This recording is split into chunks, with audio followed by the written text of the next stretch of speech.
এমন ঘটনা দেখেননি, সেই ঘটনারও সুবিচার দিতে পারে না এই ঘুণ ধরা সিস্টেম। আমার পরের বক্তা অধ্যাপক শুভময় মৈত্র কি মানবেন যে বিজেপি সরকারের আজকের এই কয়েকটা পদক্ষেপ কোথাও একটা সেই হতাশ সাধারণ মানুষের মনে কিছু একটা আশার আলো জ্বালতে পেরেছে?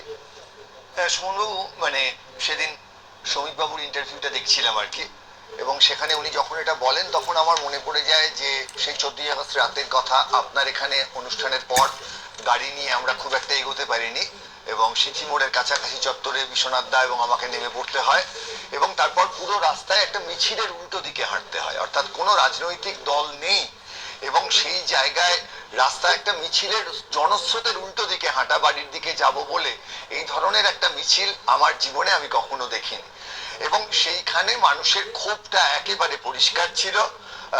বিজেপির জয়কে এতটুকু ছোট করার কারণ নেই, তারা তাদের মতো লড়াই করেছেন, সংসদীয় পদ্ধতিতে জিতেছেন, কিন্তু আমি বলবো সেই মানুষগুলোর কাছে রাজনৈতিক দল হিসেবে বিজেপি একটি উপকরণ হিসেবে সামনে এসেছে।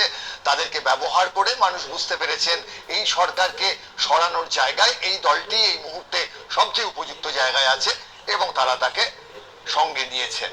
ফলে শ্রমিকবাবু যে কথাটি বলেছেন যে শুধু এই ক্ষোভটা কেন, আরো প্রচুর ক্ষোভ, যে ক্ষোভগুলো একসঙ্গে মিলে মিশে ধীরে ধীরে মানুষকে একেবারে পথে নামিয়েছে। এবং অবশ্যই বিজেপি তারা একটি রাজনৈতিক দল, তারা কৌশলগত অবস্থান নেবেন এবং তারা, আমার ধারণা তখন থেকেই একটা সংগঠন ভিত্তিক দল, তারা বুঝতে পারছিলেন। আমায় একটুখানি কিন্তু অভিজিৎ গঙ্গোপাধ্যায়ের কথায় আসতেই হবে এই প্রসঙ্গে। পশ্চিমবঙ্গে এই দুর্নীতি এবং দুর্বৃত্তায়নের বিরুদ্ধে সরাসরি কথা বলা তিনি শুরু করেছিলেন এবং আমার মনে পড়ে এই ধরনের একটি আন্দোলনের দিনে তিনি এবং রুদ্রনীল যখন একসঙ্গে গেছিলেন সেই আন্দোলনে যোগ দিতে, তাদেরকে সরিয়ে দেওয়া হয়েছিল এবং তারা এতটুকু বিরক্ত হননি, তারা বলেছিলেন আমাদের গো ব্যাক বলা ওদের অধিকার আছে। এবং একই সঙ্গে অন্য রাজনৈতিক দল যারা তৃণমূল বিরোধী তারাও যখন তাদের সরিয়ে দেওয়া হয়েছে তারা সরে গেছেন। এবং এইখানে সরিয়েছে আর কাউকে সরাই না না, অনেক রাজনৈতিক দলকেই সরিয়েছে। যাই হোক, আমরা আজকে সজলদা আপনি জয়ী হয়েছেন,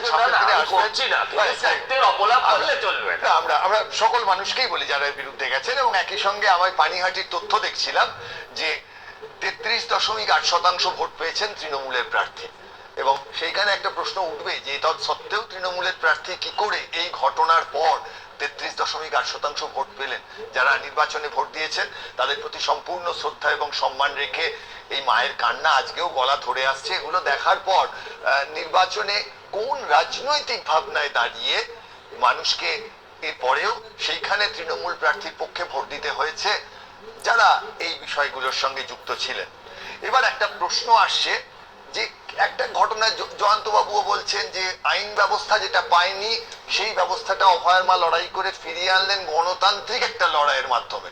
নরেন্দ্র মোদী মহাশয় এসে তার পাশে বসলেন। সুপ্রিম কোর্টের জজ সাহেব আঁতকে উঠেছিলেন মনে হয় যে সোনবাবু একটা কোনো কাগজ পড়ে বন্ধ খামে তার হাতে দেয়া হয়, তিনি পড়ে একেবারে।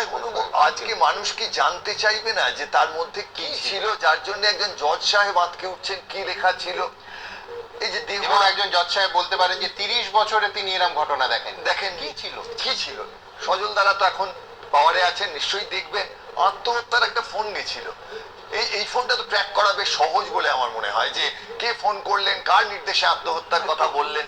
ফলে আমাদের কাছে যে প্রশ্ন, প্রচুর প্রশ্ন আছে, সহজ প্রশ্ন, কে বা কারা মেরেছিল, কেন মেরেছিল, কে বা কারা প্রমাণ লোপাট করেছিল, কেন করেছিল, আমাদের সহজ প্রশ্ন। এবং আগামী দিনে নিঃসন্দেহে যেভাবে তদন্ত শুরু হয়েছে এই প্রশ্নগুলোর উত্তর আসবে।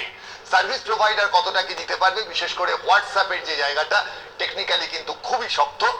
এবং সরকারি অফিসারদের কাছে একটা বার্তা তো যাচ্ছে যে সরকারের হয়ে কাজ করতে গেলে অনেক সময় রাজনৈতিক দলের নেতা নেত্রীদের কাছাকাছি পৌঁছতে হয়, কিন্তু একটা দূরত্ব যে মেনটেন করতে হয়, এবং আমার ধারণা এই নতুন সরকার সেই জায়গাটার কথা ভাববে। আমার সজলদার কাছে একটু অ্যাড করতে চাই, একটা কথা আপনি একটা বলে নি, যেটা আপনি ডিফার করবেন। আমার সজলদার কাছে একটাই আবেদন, একদম মানে করজোরে, আপনারা ক্ষমতা এসছেন সজলদা, ফলে আইন আপনাদের হাতে। ফলে আইন আমাদের হাতে নয়, আইন সংবিধানের হাতে।